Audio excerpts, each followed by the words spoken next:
Hello everyone. I'd like to read a short essay from my book, The Absurd Naturalist. The Right to Bear Arms. I have always believed in the right to bear arms, though legs, brains, and hearts are no less important. Arms go rather handily on humans. A uniquely hominid evolutionary invention, they just don't make it on any other creature.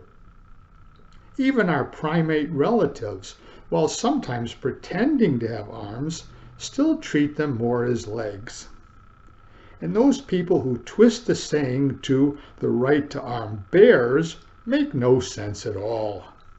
A bear has 4 limbs, not arms. Oh, some will try to be cute and say that a starfish has arms. As for those who refer to the spiral arms of a galaxy, they're just too far out for comment. It is hard to figure why this basic biological right had to be spelled out in the Second Amendment of the U.S. Constitution.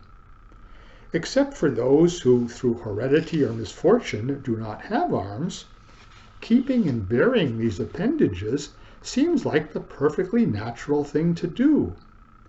While those of us who have arms should be grateful, we certainly don't need to be told this by the federal or any other government. Bearing arms is a God-given right.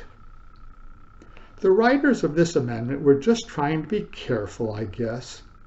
Without arms, a well-regulated militia to protect our liberties would hardly be possible. I am proud to say that in the event of a true national emergency, there are 4 arms in our household. Some of our neighbors have even more arms on hand, 10, 20, or 30 in some cases. Talk about armed fortresses.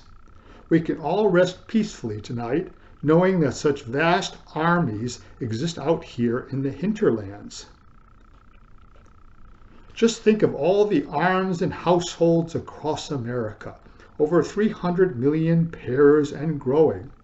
No enemy would dare to threaten such armed might, not unless they wish for Armageddon. I, for one, am grateful for the NRA, the National Right to Arms, and its continuing effort to weaken or undo any arms control legislation. There are those among us who would whittle away at our traditional right to have arms on our persons and in our homes.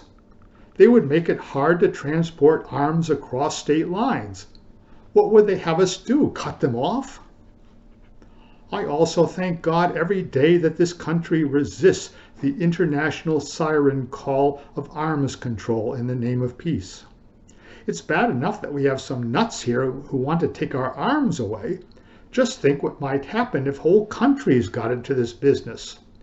Pretty soon, no one in the world would have arms. A real armistice. No arm wrestling even. And what, pray tell, would the arms merchants do?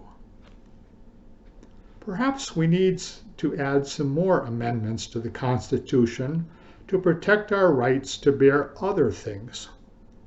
The right to bear sturdy legs and brave hearts, and the right to bear and cultivate a good working brain. All too rare a thing nowadays. To bear in mind anything worth bearing becomes increasingly hard to do. We need to bear other things as well. We need to bear witness to the truth, regardless of the cost. And we need to bear tidings of peace to one another on this increasingly hostile, shrinking planet.